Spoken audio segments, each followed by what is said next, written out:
Viewers কেমন আছেন? আশা করি সবাই ভালো আছেন। আমিও ভালো আছি। নতুন একটা ভিডিওতে আপনাদের সবাইকে স্বাগতম।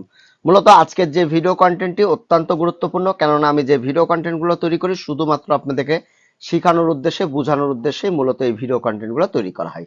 তেমনই আমার হাতে দেখতে পাচ্ছেন একটি চার্জার ফ্যান আমার দোকানে এসেছে। বর্তমানে আমাদের মৌসুমটা গরমকাল, আর এই গরমকালে চার্জার ফ্যানের কিন্তু অনেকেরই কিন্তু নষ্ট হয়ে যায়।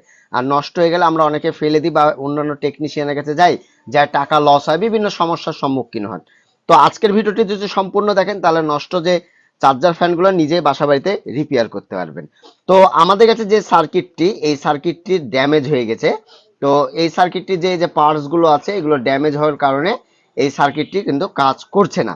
না করার কারণে আমরা যে কাজটি করব সেটি হলো যে এটা কিন্তু বাজারে কিনতে পাওয়া যায় 650 টাকা দাম, ভালো মানেরটা 650 টাকা। তো আমরা এই সার্কিটের বদলে আজকে যেটা করব সেটা হলো মোটর যে কন্ট্রোলার আছে, এই মোটর কন্ট্রোলার দিয়ে আজকে সার্কিটের বদলে আমরা কিন্তু এটা কাজ করব। তো চলুন আমরা দেখাই যে এই সার্কিট না থাকলেও কি করে এই যে মোটর কন্ট্রোলার দিয়ে আপনারা আপনাদের ফ্যানগুলোকে চালাতে পারেন। তো আমরা সর্বপ্রথম যে মোটরের যে কানেকশনটি আছে সেই মোটরের যে তারটা আছে এটার সাথে আমরা এই যে দেখুন, আর এই মডুলারটা 4.5 ভোল্ট থেকে 35 ভোল্ট পর্যন্ত চলবে। আর মোটরের প্লাস এবং মাইনাসে আমরা এটা তারটা ইনস্টল করে দেব। তো আপনারা অনেকেই কিন্তু এভাবে করেছেন, এই কাজটা কিন্তু অনেকেই করেছেন, আবার অনেকেরই কিন্তু অজানাও হতে পারে। তো আমি এর আগেও করেছি, আলহামদুলিল্লাহ অনেক ভালো কাজ করে এবং অনেক টেকসই হয়। তো এই ধরনের মডুলার গুলো আপনারা পেয়ে যাবেন রাজশাহী ইলেকট্রনিক্স ওয়ার্ল্ডে।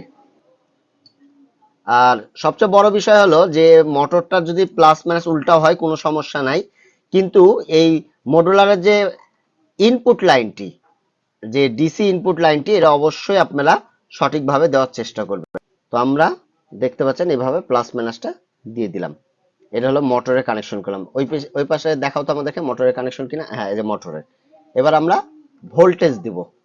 তো আমরা এই যে ব্যাটারি কানেকশনের সাথে দুইটা তার এই যে নিয়ে নিয়েছি, প্লাস মাইনাসটা সঠিকভাবে আমাদেরকে কিন্তু দিতে হবে। তো এখন আমরা এই যে খুলে নিচ্ছি, ওই পাশে দেখে নাও যে প্লাস মাইনাসটা একটু ভালো মতন লক্ষ্য করে দেখে নাও। V plus. হ্যাঁ। তো এই সার্কিটের যে ব্যাটারি কানেকশনটা সেটা আমরা এখানে বি প্লাসে দিয়ে দিলাম। একবারে সিম্পল একটা কাজ, এর মতন সহজ কাজ আমার মনে হয় না যে নাই। একবারে সহজ ইজি একটা কাজ। আপনাদের কত টাকা বেঁচে যাবে আপনারা কল্পনাও করতে পারবেন না, ঠিক আছে? এই যে মোটর কন্ট্রোলার দিয়ে যদি করেন, সার্কিট এত টাকা দিয়ে কেনার কোনো প্রয়োজনই নাই। দেখি এটা হয়ে গেছে, এই যে কমপ্লিটটা করে দিলাম। এখন আমরা ব্যাটারি কানেকশন দিব, দিয়ে আপনাদেরকে দেখাবো এই যে ব্যাটারি কানেকশন। আর এই যে হলো আমাদের ব্যাটারিটা। তো এই যে দেখতে পাচ্ছেন আমাদের মডুলারটা এখানে। তো এই যে আমরা দেখুন, আমরা একটু দেখাই আপনাদেরকে, এই যে দেখুন, এই যে চলছে, এই যে চলছে। আর এই যে দেখুন আমাদের মোটরটা, আমরা যদি এখান থেকে আমরা বন্ধ করতে পারবো। আপনারা দেখুন আমরা কত আস্তে ঘুরাবো এখান থেকে। মুভিংটা তুলে দাও তো।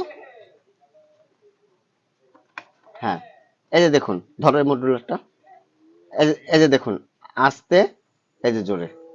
তো আমরা একটু পাখা দিয়ে আপনাদেরকে দেখাই। তো আলহামদুলিল্লাহ আমাদের এই যে পাখাটা কাস্টমার দেয়নি, তো আরেকটা পাখা দিয়ে আমরা জাস্ট খালি একটু চেক আপ করছি। তো এইভাবে খুব সহজে আপনাদের ফ্যানগুলোকে পুনরায় এরকম ব্যবহার করতে পারেন। তো ভিউয়ার্স আজকে এই পর্যন্তই, আবার আগামীতে কোনো নতুন ভিডিও দেখার আমন্ত্রণ রইল। আসসালামু আলাইকুম, সবাই ভালো থাকবেন, সুস্থ থাকবেন, ধন্যবাদ সবাইকে।